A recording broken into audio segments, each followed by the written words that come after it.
বাংলাদেশে এখন যে অবস্থা চলছে তাতে সেফ একটা প্লেস যে কোনো কিছুর জন্য থাকাটাই খুব জরুরি। সো টাকা পয়সা হোক বা আমি নিজের মূল্যবান জিনিস হোক, কোনো কিছু রাখতে চাইলে আমরা এই ধরনের জায়গাটাতে রাখতে পারি। তো এটা খুব চমৎকার একটা বিষয়, অর্থাৎ এখানে যাই আছে ইউ ক্যানট আন্ডারস্ট্যান্ড এটা নিচে কিছু আছে।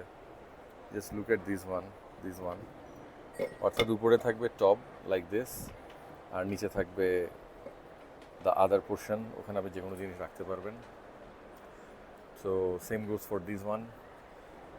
ওকেই, বোঝার কোনো উপায় নাই। ঘড়ির ক্ষেত্রেও একই, দেখেন সামনে ঘড়ি চলছে, পেছনে এই অবস্থা। তো আমাদের সবচেয়ে যেটা আমি মজা পেয়েছি সেটা হলো বই। বইয়ের ক্ষেত্রে same, just put it inside, then lock করে দিবেন, সেফ হাউস হয়ে গেল আপনার। Same goes for this one. ঢুকালাম, বন্ধ করে দিলাম।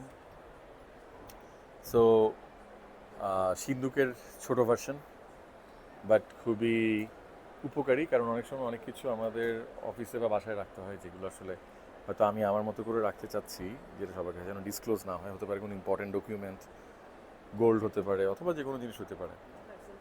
So for that this can be a good choice, I think. Okay, thank you.